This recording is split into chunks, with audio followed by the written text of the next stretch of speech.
What's going on, everybody? Welcome back. Today we're going to be talking about the skill nodes in the Doom 2 raid. Kind of do an overall guide. We've done one for mutants, talking about how to build up your mutants, how to get the most efficient use out of them, the ISOs to build up, how to one-shot the nodes, and we're kind of going to do a walkthrough of the same thing. The skill nodes, they're not really that difficult. The problem is that second node can be very, very tricky. I'm gonna walk you guys through that, how to kind of walk, or how to kind of manage your cooldowns and slowly whittle down the enemy, because if you do wipe out that first wave too quickly, you get bombarded with a Polaris and a Magneto and another Silver Surfer, and yeah, it's a big old mess.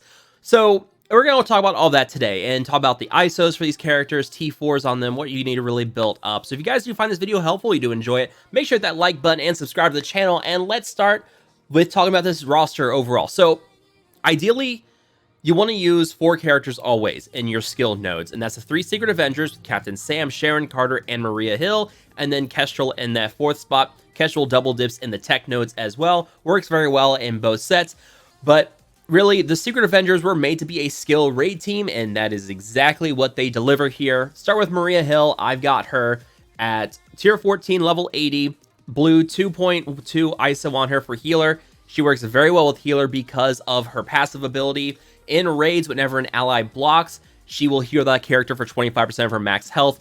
Because of Captain Sam there, she has a massive health pool in raids. Very, very helpful. Also giving bonus 40% resistance to self and all Secret Avenger allies in raids, plus another 40% on top of that, just as always. Very good. This is definitely a highly recommended T4 because it gives 15% bonus healing. Goes from 10% of the character's max health to 25. Easily one of the best T4s you can be put on this team, because that blocking and that healing is gonna really be helpful, and I'll show you guys in footage of that.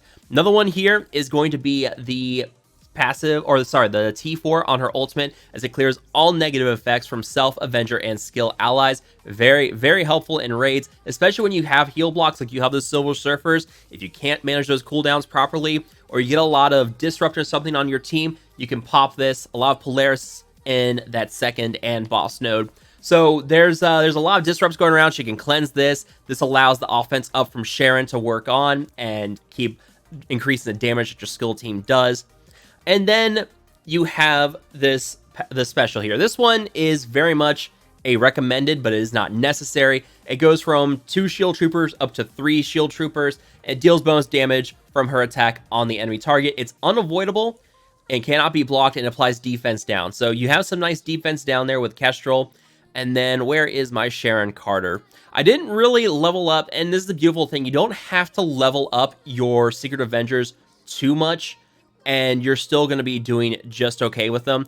Like, yeah, you can see my Maria Hill's 125k, my Sharon Carter's at 139k, and only 2 T4s on her. The ultimate here, because it clears all positive effects from the target, which is helpful for certain situations, like when you fight Ebony Maw in the ultimate and the boss node in Doom 1 and 2. This ultimate is very helpful because it clears everything off of Ebony Maw. He gains a lot of bonus effects on spawn, and he can quickly gain some more. And then close quarters combat, this is just because it applies ability block for 2 turns to the primary target instead of just 1 turn. This is going to be very helpful for fighting Doom in that boss node. If you don't manage your cooldowns properly, and he goes and he gets the bonus speed and the ability energy, sometimes this 2-turn ability block is what really prevents him getting that ultimate off. You don't want him getting his ultimate, because that can really mess things up, and you're probably going to have to wipe at that point. You don't really need the other 2 T4s on her. They're just bonus damage and a bonus focus with deflect, but because she gets offense up through her passive, you don't really need to worry about the focus too much for her. And I've got Raider on, or sorry, not Raider, but Striker. Her ISO attack will reduce the speed bar by 25% on the enemy target if Captain Sam is an ally. So if he does die, this will not reduce the speed bar on the target by 25%, but you can use this as a double tap, and I'd use that in the fights quite a few times, where you double tap with this on a vulnerable target and reduces their speed bar by 50%, and then also applies speed down and does some solid damage as well at the same time. So very helpful there with all that. And then Captain Sam, this is one, if you want to drop all the T4s, it's highly recommended you do. But right here, the bonus max health, bonus block amount, I can't speak. But yeah, that's all. It's all very helpful. And then non-Sacred Avenger skill allies gain 20% bonus max health. That max health is big. Like I said, with Maria, that bonus max health will increase her health pool to be the same as Captain Sam. And Captain Sam has one of the best health pools in the game. Ridiculously high health. He's going to take a long time to die. Plus, he is constantly blocking. And every time he blocks, he then gets healed through Maria. It's a really good... It's a really good T4. And then also the other one, you really, really need this T4. For each enemy remaining, fill the speed bar for self and all skill allies by 5% on his ultimate. Without that T4, it's only 5%. And yeah, it's not as much. But especially in certain fights, like that first wave, there's 6 or 7 enemies when he uses his ultimate. That's basically guaranteeing your entire team goes before the rest of the team, goes before the enemy, and gets like another bonus turn as well. It's very, very helpful. Definitely a T4 you want. And then also you'll want this one. Taunt for 2 turns, gains 3 deflect, and then ability energy to 2 to 3 non-summon skill allies.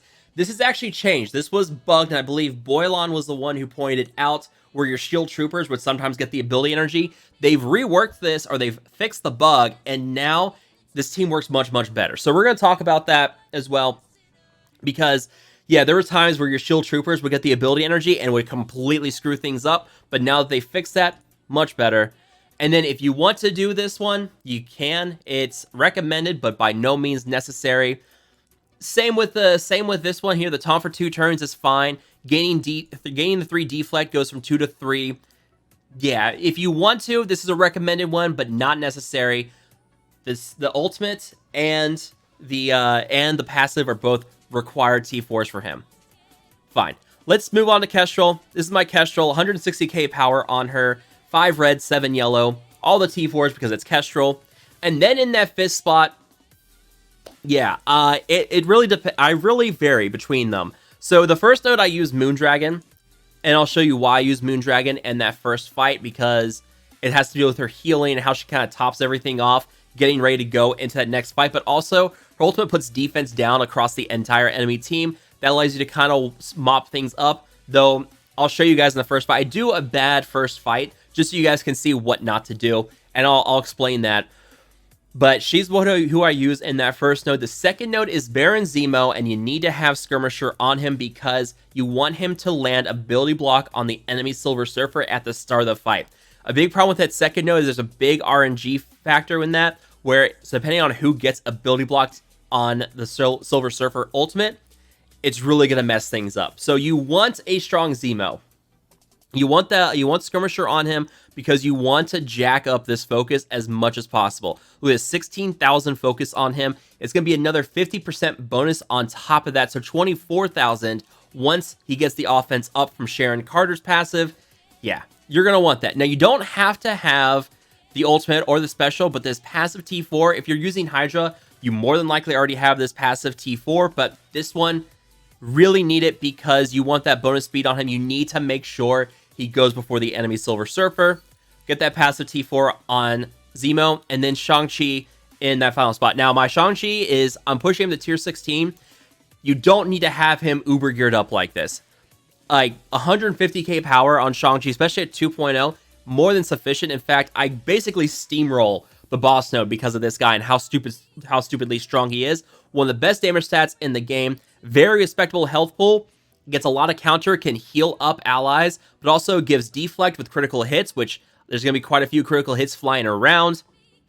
And his ultimate is just going to deal damage. There's a screenshot of him, or there's one moment he deals over 1 million damage to someone with this ultimate. So, yeah, that's who I use in the boss node. That's who I use in all my roster. Let's go ahead and dive into the first fight and then walk our way through the other 2 fights as well. So I should also mention this is 2.0. This is what we're doing for progression, but I want to show you guys just how to efficiently clear each of these, kind of walk you through step by step so you guys can get the most out of it. Overall, my skill roster is about 750, depending on the, it's about 750k. This is more than sufficient for 2.0. This is good for 2.1 and probably 2.2. 2.3, I want to kind of buff them up a little bit more. This is where you want tier 15, but 750k is more than sufficient. 650k should probably be your minimum power investment in this team. You're going to want a strong Kestrel, and you want a strong Sam. The other two characters really kind of fill it out, but then, yeah, about 650k is where I would put the baseline of minimum power to kind of get through these skill nodes and do a one-shot. And again, this first node, I'm going to show you guys how to not do it, because if you blow your load too quickly, you're going to end up with this problem where you go into that second fight without any cooldowns, and that's really going to mess things up. So you're going to see here that you do want to use the ultimate from Sam on this first attack, and we're going to put defense down on Jubilee. We want to get rid of Jubilee first, because when the enemy bishop comes down, that Jubilee's really going to mess with you if she's still up. So she needs to be your number one priority. Get rid of her. Should not be too much of a problem. Here's where I start to mess up. I'm going to target Crystal here, but then I'm also going to start working on Black Bolt. You don't need to worry about Black Bolt. You need to get rid of that Crystal, because that Crystal is going to quickly eliminate any minions that you summon here. Yeah, see, she has that special which hits 3 times. It does plenty of damage. It's going to clear all the death proofs, if not outright kill the shield troopers. Then Black Bolt burps. Yeah, it's not good. So I went to do a speed bar here on Rhino, which was a terrible idea. I killed Rhino, and I dropped down the second wave. Dropped it too soon. This is a problem. Now we're stuck behind a bishop with his taunt, his defense up. This is not ideal, and so to compensate, I then have to use the ultimate from Moondragon, and it's not going to be good.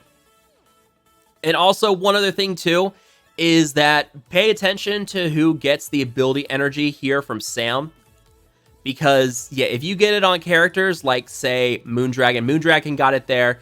It's really hard to see just quite who gets it, but it looks like Moondragon and Maria and possibly Sam all get the ability energy. Yeah, Moondragon's kind of like the worst character you want to use it on, but then, yeah, so now we've used the ultimate for Moondragon. Yeah, I'm playing this node really, really badly. I'm blowing my cooldowns too quickly. This is a trap. This is something you don't want to do, because if you do, you go in completely unprepared for that second node, and then you just get kind of picked apart. We get defense down, everything here. And now my Kestrel is going to basically pick apart everything because everyone has defense down. I'm hitting everyone for a ton of damage. Yeah, it's not going to be too pretty. At this point, the one other thing to watch out for is you have those 2 green goblins plus the 2 rhinos. Every time one of them takes a turn, you're getting buffs removed from your team. So you do want to kind of work on those. The Black Bolts are not so much of a problem because of the taunt on Sam. He's got block, he's got defense up, he's got counter. He's going to be fine. You don't need to worry about the Black Bolts. They're not going to have the ability energy for a few turns to get off their ultimate. And even then, probably not going to be doing a ton of damage. So now, there you go. I'm working on the Black Bolt. This is really a bad example of what not to do. We're going to try to get rid of Bishop here. And now we're just going to pick on some of these other characters and just finish them off. This is how to not handle this first node. I blew through the enemy too quickly. I had to use the ultimate from Moondragon to kind of top things off, and then put defense down, and then I just wiped out that last enemy wave just way too quickly. And yeah, you want to take your time. You want to get rid of Crystal. And also, if you don't get rid of Crystal and you start knocking down these Black Bolts, Crystal just heals them back up. She'll remove any negative effects off of them. Get rid of Crystal. Use your ultimate. Use the special from Moondragon to reduce speed bar. Use the shield trooper summons to get defense down on her. And hopefully one of them will crit and reduce some speed bar. If not, that's fine. But yeah, don't need to worry about the Black Bolts. Don't need to worry about that Rhino. Get rid of Crystal, because as soon as you kill that second character on the first wave, boom, the next wave drops. And you only start out with 6 characters here. You kill 2 of them, you go down to 4, then the next wave spawns in. Spawn too soon, and yeah, it really messes up the rhythm. Jubilee, then Crystal. By that point, you're going to be able to slowly kind of whittle down some of the other characters. Not going to be a problem. So there you go. That is a really bad example of how to handle this first node. And also, you don't really need to worry about the special, the taunt here from Sam, too much on this first node either. It's helpful, especially if it lands the ability energy on Moondragon to help her kind of get that ultimate a little bit sooner. But that side of this trade-off with that was that she gets that ultimate sooner, and you kill that first node a little too quickly, and your cooldowns aren't off or your cooldowns are still kind of cooling off as you will. So yeah, it really messes things up. So let's move on to the second node. And this fight was a bit better. 715k power on my skill team here. This node, quite a bit less in power. And this is in my opinion the toughest of the skill nodes. It all comes down to utilizing your cooldowns properly and just taking your time. You have plenty of damage with this team. Sharon Carter gets everyone offense up. You've got Kestrel here for crying out loud. You got defense down with several different characters. You're going to be fine in the damage department. It's about just being patient and taking your time and getting rid of that Silver Surfer as quickly as possible. Once you get rid of Surfer, it's a lot more straightforward. So our Zemo is going to move first. Remember, he gets the offense up. He gets a huge boost in focus. You got the Skirmisher on him for that 50% boost in focus as well. Ability block Surfer. You should not have a problem. Unless your Zemo is severely under-geared, you should not have a problem. But honestly, you should be having him at tier 14 at least for that big focus boost. Level him up a little bit more if you need more focus. The Skirmisher and the offense up from Sharon should be more than enough sufficient, or should be more than sufficient focus to get ability block on Surfer. Wherever he chains to is not a big deal either. Now we're going to get defense down, and the nice thing too is every time an enemy falls below half health, they get disrupted on them from Sharon. So now these two characters, like this Falcon here, he's going to be a secondary target because you don't want him giving speed bar to the enemy team. But now he's low on health. Sharon's going to give him, or at least try to give him, disrupt. No dice. Now this is why I actually like saving that taunt, because I can use it here, and ideally it's also going to affect your strategy. If Baron Zemo gets the ability energy here from the taunt on Sam, it's going to help speed you up a little bit. You don't have to be as cautious, and there you go. We did get the ability energy from Sam onto Zemo. So now we're going to finish off the Surfer. As soon as you kill if there's 4 enemies left here, then the next wave spawns in. That's the Magneto, Polaris, another Silver Surfer. Take your time. Also, Baron Zemo, I did forget to mention this. His passive, because of the charge, it goes off and it puts disrupted on the shield security. That's why Zemo is very, very helpful. Every time someone falls low, every time someone falls below half health, shield security then taunts. But Zemo's passive does put disrupt on minions. There you go. Shield security does get disrupt on him, so he's not going to taunt. He is pretty much, you can just ignore him. We don't want to kill this Negasonic. We want to focus on some other characters. We're gonna target these two characters over here, the Blob and the Yellow Jacket. Do some damage to them, just get them low on health. But now we're gonna start focusing on this Yellow Jacket and the shield security over here. We don't want to kill anyone just yet. These two characters, the Negasonic and Yellow Jacket, are very low on health. Just want to take your time. Also, do not summon the shield troopers from Maria your first turn, because you're leaving these Yellow Jackets up. If they do kill a shield trooper, which is very likely, they go ham with their ultimate and they can quickly kill you. So do not summon shield troopers on the first attack from Maria. Save it. We're not going to summon them right now. We're going to let them use their ultimates, and then we're going to worry about killing them. Also, every time that's why you have the taunt with Sam as well. They're focused on Sam. He blocks the ultimate from them, heals them right back up. Kestrel has plenty of health on her own. Not too bad. So now, focus on the Yellow Jacket and the shield security. At this point, we're getting pretty close to having to kill someone. Everyone's got defense up. This doesn't look good. So now, we're going to kill that Yellow Jacket, and boom. There you go. So now you have a Magneto, Polaris, another Silver Surfer, a Wasp. Yeah. This is why you want to take your time, because you have to kill Magneto, because those blinds are not good. You can use the ultimate from Maria if you want to cleanse here, but you need to kill Magneto ASAP. So now we're going to summon the Shield Trooper minions. We're going to put defense down on Magneto, and hopefully we drop him low enough on health that we can put Disrupted on him. There you go. No more blocking for him. And now we're going to double tap in with Sharon Carter, removes 50% speed bar from Magneto, has him very low on health. And we're going to finish him off here. And then start worrying about that Silver Surfer that's over here. And this is going to be a good example of why you don't want 2 Silver Surfers up at once. If you have 2 up at once, you're going to be in a lot of trouble. So here we go. Ability block ready to go for Zemo. Boom. There you go. Got rid of Negasonic at the same time.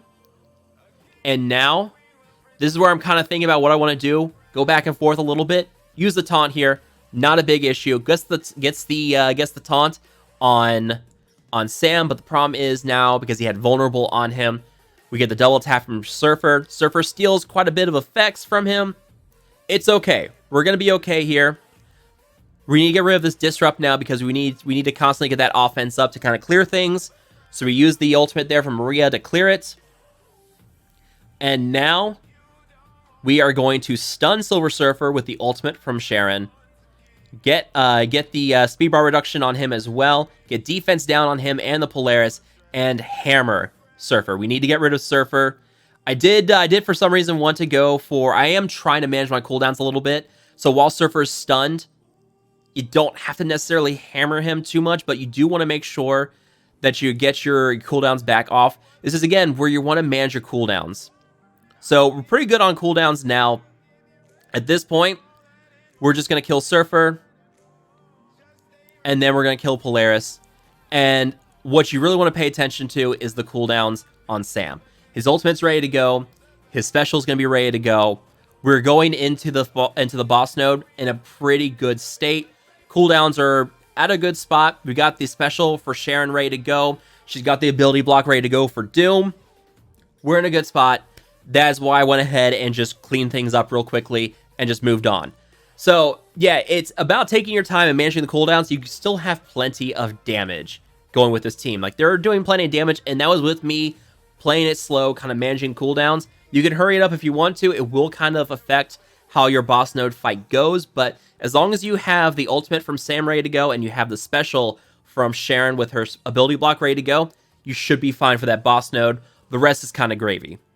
And then here we go, the boss node, 760k power on them. Shang-Chi's a beefy boy, 200k power on Shang-Chi alone. I like my Shang-Chi. If you don't like your I love Shang-Chi. So here's where you got a Thanos over here. You want to make sure Thanos doesn't taunt. So what you need to do is make sure that you can get disrupted on him. So right here, the special from Kestrel is unavoidable. So you can use it on the Ghost over here, but you need to make sure Thanos doesn't taunt. If Thanos does taunt, you're then stuck behind that taunt, and if you don't have that 2-turn ability block from Sharon, well, now that Doom has a pretty good chance of using his ultimate, and again, if he uses his ultimate, that means his special goes, and yeah, it's not good. So we're going to use the ult, we're going to use special here, get defense down on Doom, Polaris, Taskmaster, and Thanos. Another thing, too, is the enemy Taskmaster is going to move pretty quickly. Pay attention to who he gets blind on. If he gets blind on Shang-Chi, it's going to kind of slow you down. And of course, Shang-Chi gets the blind. Not a big deal. We're going to hold his ultimate. Wait for Ebony Maw to drop down to drop his ultimate. You're gonna get plenty of attacks in. We're just kind of playing it slow here. We want to get Thanos low on health, and then we'll get ability block on Doom and make sure that we have our time to kind of pick off some of these other characters. So there we go. Speed bar on our team. No problem. That Taskmaster is looking like he's about to go. He'll die here in a second from the assist from Kestrel. Taskmaster's gone. Ability block on Doom. Does some solid damage, too. Drops him low on health. He gets the ability energy and the speed bar. Not a big deal. And yeah, now we have Ghost going once. We're going to finish off this Polaris. The Polaris characters can be kind of annoying because they can group your characters up like this. Luckily, they put Sam off on his own over here, which was nice. If Sam's off on his own, he taunts. It's great because then you don't have chain attacks. Not a problem. Now we can use the special from Shang-Chi. It's going to clear negative effects from your team. So it's another nice heal besides Maria. Also does plenty of damage even without the offense up. Clears Disrupt from your team. Finish off the Doom and the Polaris. Boom. Polaris is about to die. We're going to finish off Hawkeye too, so we don't have to worry about the blind from him. And here we go. Ebony Maw's out now. So now, here's another thing. The ultimate from Shang-Chi, I believe it cannot be dodged, blocked, or countered. So, the Ghost, you have 2 Ghosts out there who have a very annoying dodge passive. You're going to be able to hit them with this ultimate. Not going to be a problem. But also, as you gear up your Shang-Chi, he does a ton of damage. So with that Ebony Maw there, 423k, it also reduces speed bar on characters. There you go, 634k crit on that Corvus. And there's the beauty, 1 million on Thanos with defense down. Absolutely beautiful. This is why I love Shang-Chi, because he just brings the damage. Hitting some of these other characters, and look how much damage he's doing, and this cannot be blocked, and it cannot be dodged, and it cannot be countered. So it drops these 2 Ghosts low on health, which then means they're going to get Disrupt from Sharon, which means they cannot gain Evade, and then that means that it's a lot easier for you to take them out. So there you go, Disrupts. That Taskmaster's pretty low on health too. Now, this Ghost was the initial Ghost to spawn in. She's going to use her ultimate here in a minute. That's going to hurt. It's going to deal a lot of max health damage. She should be your #1 priority. Use a special here with Kestrel, unavoidable damage. Hits all these characters, gets some defense down, wipes out Taskmaster and Ghost. But now we're going to work on the other Ghost. Unavoidable assist or special from Maria. Calls in some shield troopers. Now we'll use the ultimate from Sharon to remove positive effects from Ebony Maw. Get rid of that death proof, that immunity. Also stun Simpson. Now you don't have the offense down from him and the defense up on the enemy team. And really at this point, it's just kind of cleaning up. Yeah, the boss node really, it's kind of crazy. The boss node feels like the easiest of the nodes, which is really funny. I guess just because my Shang-Chi is so overpowered, but yeah, this is kind of showing you guys, kind of breaking it down step by step, showing what not to do and how that first node, if you just blow all your cooldowns, it really leaves you vulnerable. And that second node's tricky with the Silver Surfer. And it really then means that your cooldowns get really screwed up. So the skill nodes are more about managing your cooldowns properly and making sure you have things ready to go at the right time. And that's really what we're kind of getting at here with this. So let me know what you guys think down below. If I missed anything, if you guys think that I should have brought something else up, let me know down below. As always, if you guys do enjoy this video, you found it helpful, make sure to hit that like button, share, and subscribe. I will see you guys next time.